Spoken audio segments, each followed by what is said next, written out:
Good evening. This is CTV News for Friday, January 4th. I'm Patricia Vallone. Thank you for joining us tonight.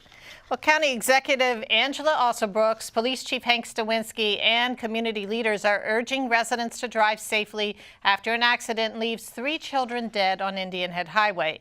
Now, according to police, a couple and their 3 kids were traveling on Route 210 Sunday night when they were struck by a truck. The parents were seriously injured, but tragically, the kids succumbed to their injuries. Now, police say the man who caused the wreck was under the influence.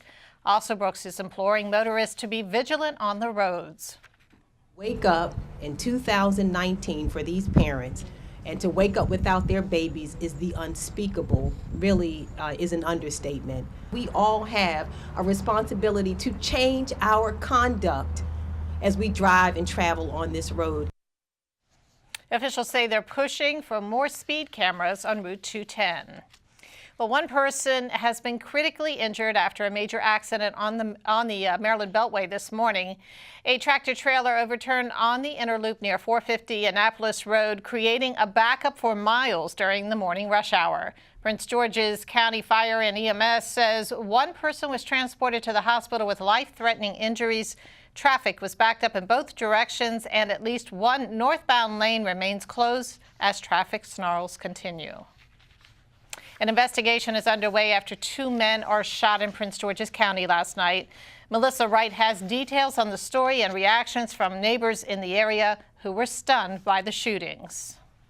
Police say 2 men were shot and killed in Clinton. Both victims were here at a hospital pronounced dead last night shortly after 9 p.m. Now investigators are working to establish suspects and a motive.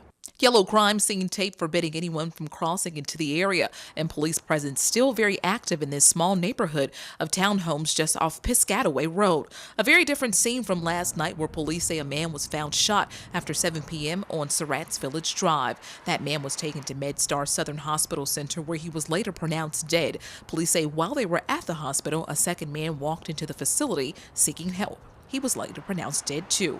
But friends of one of the victims who didn't want to speak on camera says this shooting has shocked her circle of friends. Everybody's just shocked. I mean, it came out of nowhere. You know, I was just getting ready for school. My best friend texted me and said that they killed Quan, and I was shocked. I mean, I'm lost for words, and I guess all of us are.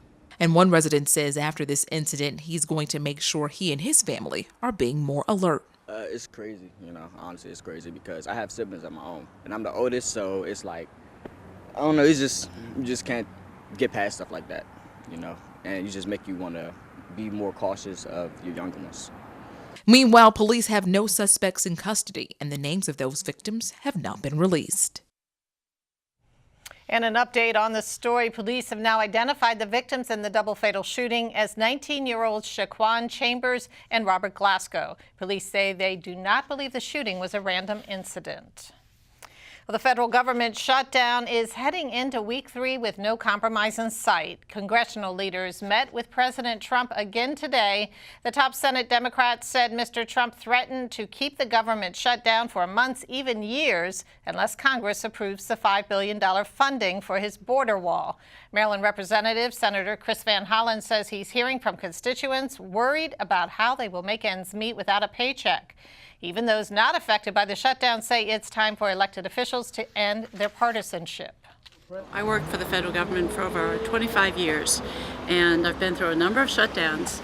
This one just seems like it isn't really about the context of why it was shut down. It was more about the politics. And to me, that's just very sad. If they come together in agreement and realize that it's all about the people. It's about helping the people. It's about the betterment of our country. Let's get rid of the political divide, get together and take care of the public. That's their obligation, isn't it? Isn't that what they get paid to do? That's what we expect.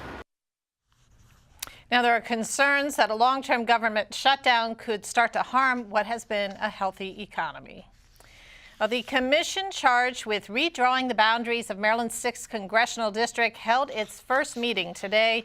Here you see them. Governor Larry Hogan established this group, which is bipartisan, late last year in response to a court ruling.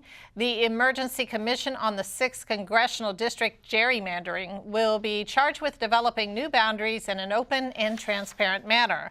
The aim is to address any concerns that the boundaries have been unfairly drawn. The state had to come up with its new plan by applying, quote, traditional, unquote, redistricting criteria.